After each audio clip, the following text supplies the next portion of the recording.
What's up, guys? Welcome to another playoff prediction video. So, you have the Minnesota Wild versus the Dallas Stars. Well, Minnesota used to be called the Minnesota North Stars, so that's kind of Mhm. funny. But we're not going to be talking about the history of their old name. Today, we're going to be talking about this playoff matchup. So, the Dallas Stars, absolutely stacked team, and getting the production they are from Wyatt Johnson, a rookie this season who has over 20 goals. They add Max Domi, Evgeny Danilov finally finding his groove, being paired up with Pete DeBoer once again, his former head coach of the Vegas Golden Knights. It's looking really good. Jamie Benn having a resurgence season as well, finishing second in terms of offensive stats.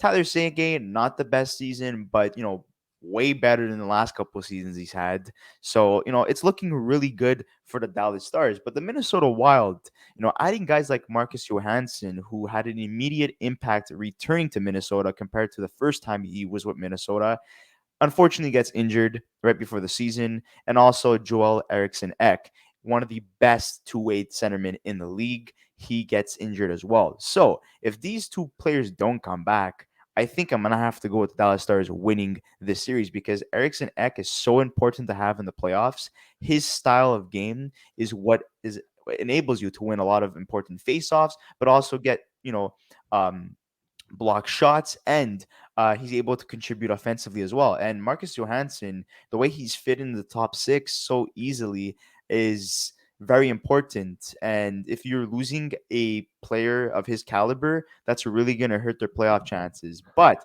in terms of goaltending, Jake Ottinger, if he's able to repeat what he did last year against the Calgary Flames, taking the Dallas Stars against the Calgary Flames to 7 games, against Minnesota, it's going to be a lot easier for him. Not only that, I would like to also give an honorable mention to Gus Fitson, the Minnesota Wild goaltender, who's been playing lights out. He's been nominated as top 3 stars of the week multiple times throughout the last couple of months, but also X Factor Marc-Andre Fleury has won the Stanley Cup with the Pittsburgh Penguins, has a lot of playoff experience, also with the Vegas Golden Knights going on multiple runs. So that is important as well. They have two better goaltenders compared to the Dallas Stars, who will heavily rely on Jake Oettinger, who's obviously the better goalie out of them three. But in terms of offense, I would have to go to Dallas. They're more complete, more balanced. And in terms of defense, I don't know where I really side with. Do I side with Minnesota or Dallas? But let's hear your thoughts, Luca. So, what's the thing that in every playoff series that I've mentioned so far? What is the one thing that I've always talked about why I believe teams are going to win the playoffs? What are the two things that I always say in every playoff series? I want you to tell me what they are. Solid goaltending Okay. and offensive production from your third and fourth lines, your depth Yeah. guys. Thank you. So to me, I look at this series and I look again at the two factors that I think determines playoff series, and that's goaltending and depth. And I think Dallas has a whole lot of it, and Minnesota does not. And what I mean by that is, if you and I know stats don't always say the big picture, right? And you have to look at it from a different standpoint. But apart from Kirill Kaprizov, apart from Matt Boldy, apart from Joel Eriksson Ek, and to some extent, I'll give credit to Freddie Gaudreau and Ryan Hartman because they've had decent seasons as well. Minnesota, and obviously Marcus Johansson coming in as well, played well. Minnesota hasn't really had that depth that I think is going to allow them to be really good in the playoffs. And I know people are going to look at me and say, "What are you talking about? Minnesota's fantastic this season." Yes. And, I know Gustav Nyquist has 5 points in 3 games for Minnesota since playing for them. I know that Klingberg's come in and looked pretty good in the games that he's played. And, they acquired him at the deadline and Johansson as well. But the thing with me is that I look at Dallas's team, and from top to bottom, there isn't a flaw. There isn't one flaw that Dallas has that I'm like, oh, I think Minnesota can expose. They've got amazing offense. They've got a very good decor, and they've got a goaltender who we saw last year can absolutely steal a playoff series, if not two, right? And so To me, I think if I have to look at it just based on purely on paper, Dallas doesn't have anything to really worry about. What I find interesting is that, and I know regular seasons we don't really like to talk about them because playoffs are a different breed. But Minnesota and Dallas have had very entertaining regular season matchups this year. It's been very close between the two teams. They've played each other very interestingly. But to me, I think that one of the X factors that Dallas has that Minnesota doesn't is the fact that they've gotten production from not only their young guys, but their veterans, right? Jamie Benn, 78 points this season in 82 games. What a turnaround from the last 3 seasons. This guy just turned into a completely different player this year, and it showed. Jason Robertson, 109 points in 82 games. We all know how good Jason Robertson is. He's going to be the X factor for the Dallas Stars. Joe Pavelski, at 38 years old, is still putting up 77 points. Rupe Hintz, 73 games played, 75 points. Just incredible. That first line has just been incredible. And then Miro Heiskanen, who had a career year this season with 11 goals, 62 assists, 73 points in 79 games. Then we get into Dallas's depth. Well, look, you mentioned Tyler Seguin. I mean, he still scored 21 goals and got 50 points. That's pretty good, right? Considering what he's gone through in recent years. Then you got Wyatt Johnston, who 24 goals was a revelation as a 19-year-old. Mason Marchment, not the best season, and then tied the Landry at 28 points, and then it starts to fall off. But one of the things that I love about Dallas is that they've really done a good job at balancing their offense and balancing their defense. Obviously, their top line of Rupe Hintz, Joel Pavelski, and Jason Robertson are obviously their difference makers, but they have guys that can be big stars as well. Like I mentioned, Jamie Benn and Tyler Seguin, and also Wyatt Johnston.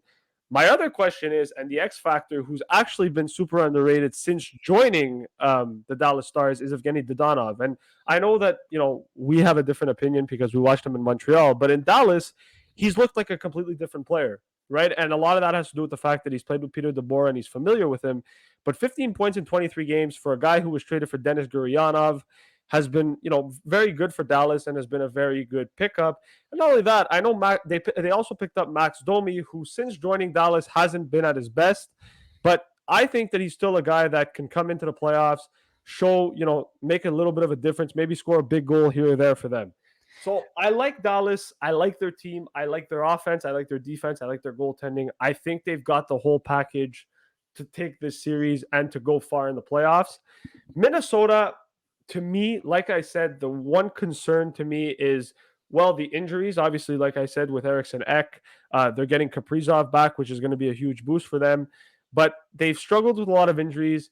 Their goaltending has been the main reason. Obviously, Marc-Andre Fleury, I believe, is going to be the starter for game one because you have to go with playoff experience. But I think for me that in this series, if I have to take the goaltending right now, I probably give it to Ottinger just based on the fact that he's in recent years has been very good compared to Fleury, who's been up and down and has had very weird playoff experiences lately. But I think Minnesota goes with Fleury in game one. I think there's a possibility that Marc-Andre Fleury can absolutely steal this series as well. So I'm not going to count Minnesota out just yet. But the question that I'm going to say to this is that I think for me, Dallas just the way they played last year in the playoffs, I think I've been very encouraged with that. And everything they've done during the regular season, I was very encouraged with as well. So I'm going to say Dallas in 7, but this series can really go either way. But I think for Minnesota, the weak spot, and it was a weak spot that a lot of Wild fans complained about as well, was the lack of consistency and their decor not being up to par, right? And not playing to their potential. So I think that that's where Minnesota's issue is that yes, they've gotten good goaltending. Yes, they've gotten good offense, but their decor hasn't always played up to standards. And in the playoffs, you need your guys to play up to standards. And I just think that for this reason, I think Dallas might be more prepared and also just in a better position to win this series.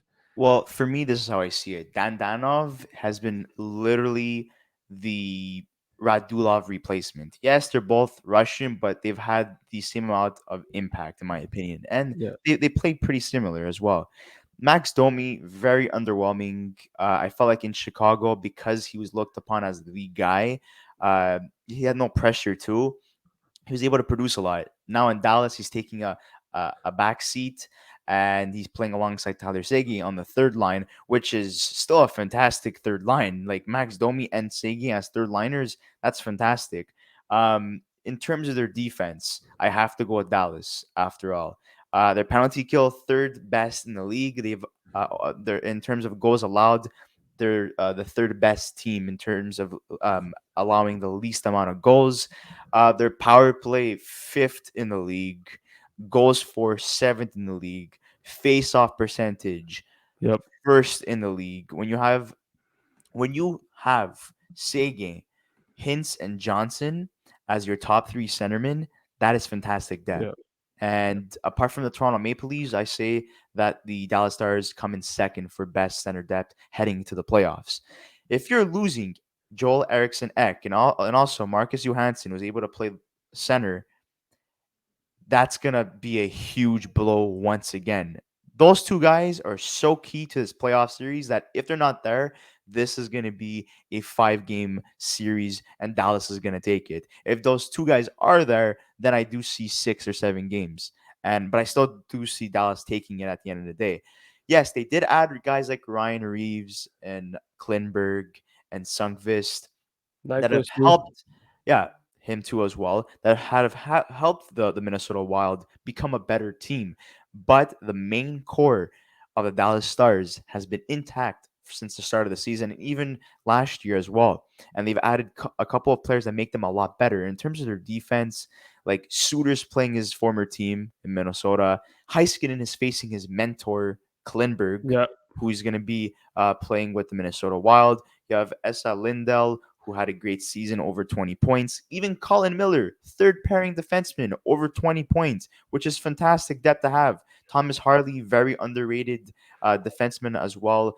Um, and there's a lot of things to look forward to in terms of the Dallas Stars. And unfortunately, with the Minnesota Wild, they do have a lot of young players. And will these young players step up? And I know Kaprizov is deemed as a one-man show most of the time, but Zuccarello is equally as important, and so is Matt Boldy, who's took amazing strides this year. But like I said, without Eriksson and Johansson, this is going to be a very short-lived And series, and their defense, most importantly, is going to have to step up if they want to go 7 games. They have the goaltending, they have a even if great they top six, but their bottom six is what scares me, and their defense is what scares me. Dallas, like you said, very little flaws. and that's what I think. Like even if Eriksson Ek comes back, right? I just think that Minnesota this season. I know that if you look at the stats, they're eighth in goals against this season, but a lot of that has to do with the fact that their goaltenders have stolen a lot of games, right? Let's not sugarcoat it here. We don't. I don't want to be disrespectful to Minnesota. I think I've liked them as a team, but their goaltenders have stolen a lot of games, especially Philip Gustafson this season. I think that honestly speaking, the fact that Minnesota haven't been able to put the puck in the net and they finished 22nd in the league in goals forward compared to Dallas, who finished seventh in the league in goals forward, that's going to be a huge difference. And Dallas knows how to put the puck in the net. I think Minnesota is very reliant on basically two guys to put the puck in the net in Matt Boldy and Kaprizov. And Dallas, usually play Minnesota really well. And if they can shut down Kaprizov and Boldy, they're going to limit the offense for Minnesota, and it's just going to be an easy series for Dallas at that point. But I just like I said before, there's no flaws to Dallas's game. I don't think they've got a great coach, they've got great goaltending, they've got a great forward core and a great decor. This is a team that can absolutely go to the Stanley Cup Finals. I strongly believe that. And I think that they're going to just not breeze past Minnesota. It's going to be an interesting series, but it goes to 6 or 7. I'm going to say 7, just because I like series that go to 7 because it's always fun. I'm But saying I'm I'll saying say five 7. games Dallas if Johansson Really? and Eriksson Ek are not there.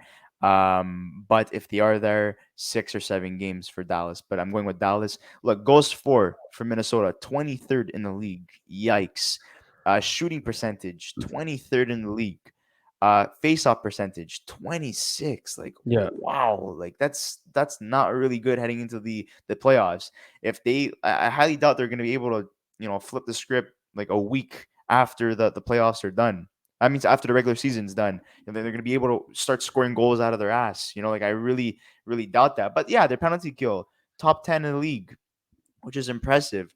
And yes, the final point I'd like to make is that the Minnesota Wild do have better depth in terms of their defensive core. They have a surplus of great defensemen, but unfortunately, in this case, quality trumps quantity. Quality trumps quantity, Yeah, and even though Dallas doesn't have as much defensive depth as the Minnesota Wild, they have better quality defensemen as opposed to Minnesota, who have a lot of defensemen but not quality defensemen, yeah, and that's the problem. And another thing as well too, Ryan Hartman, and Marcus Foligno and other players who had career years last year really dropped off this year. This is not the same Minnesota team that went crazy last year, and also Kevin Fiala not being on this team hurts yeah. them as well. And you could just tell by their offensive stats as well. So at the end of the day, Dallas is my pick. But I'd like to hear your thoughts in the comment section below, guys. Who wins this series, Dallas or Minnesota?